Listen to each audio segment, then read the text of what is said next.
fundador.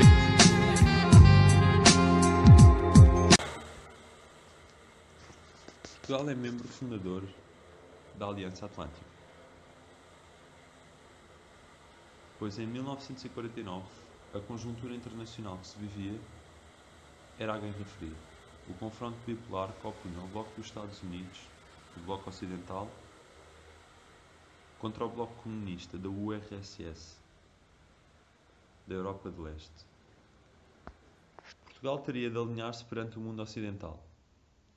A natureza da bipolaridade obrigou Portugal a abandonar a sua estratégia de neutralidade, principalmente devido a motivos geopolíticos e geoestratégicos. O sistema da Aliança Atlântico é concebido com o objetivo fundamental de conter a ameaça soviética.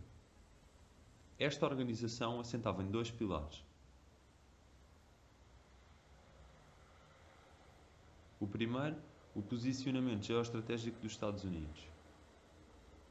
E o segundo, a frente da defesa, que estava centrada na Europa e no Atlântico. Portugal usufrui assim de um apoio generalizado com a adesão à Aliança Atlântica.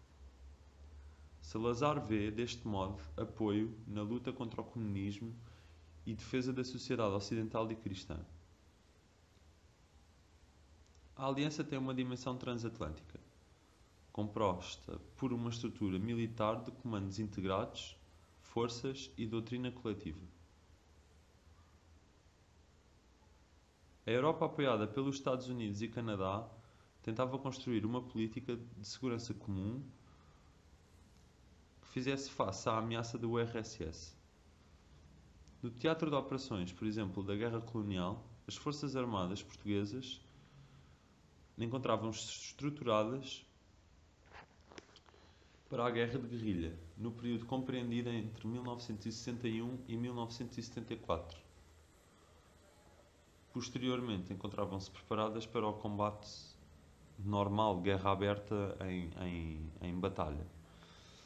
Portanto, o período da Guerra Colonial vai ser, no início, um choque para a preparação das forças militares portuguesas, que não estão preparadas para uma guerra de guerrilha, mas sim para uma guerra convencional.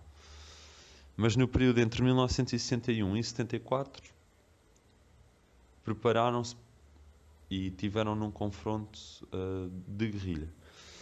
Portanto, neste período de 74, com o 25 de Abril, o governo português é levado a reduzir substancialmente o número de efetivos militares.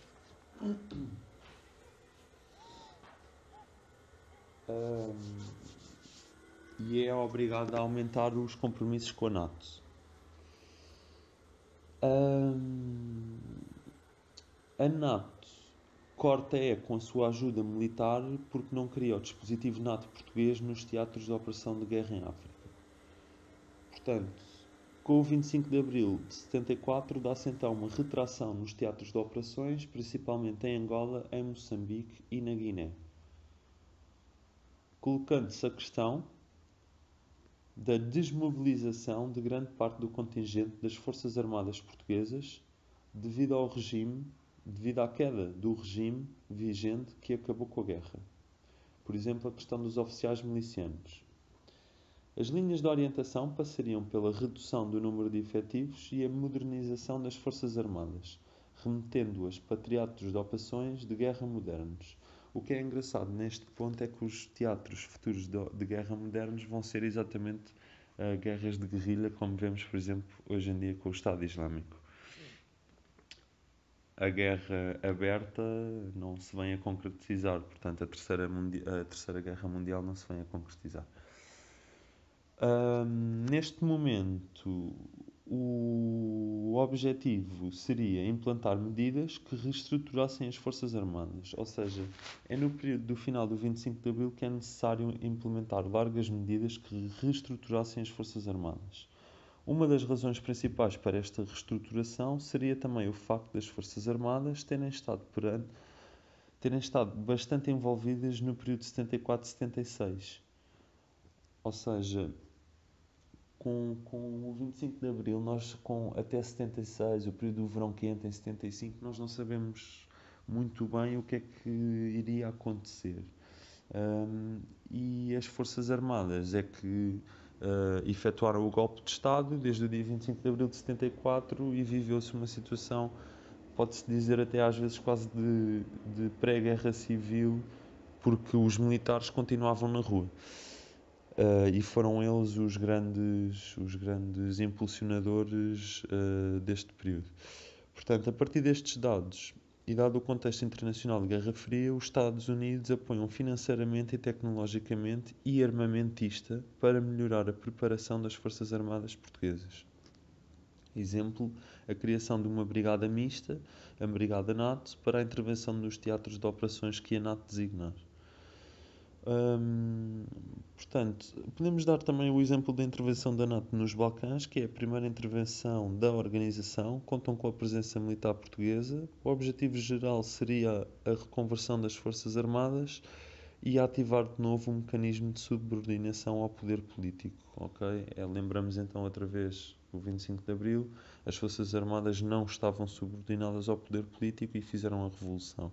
E era necessário ativar de novo este mecanismo então de subordinação ao poder político. Deste modo, as relações Estados Unidos e Portugal se estabilizam.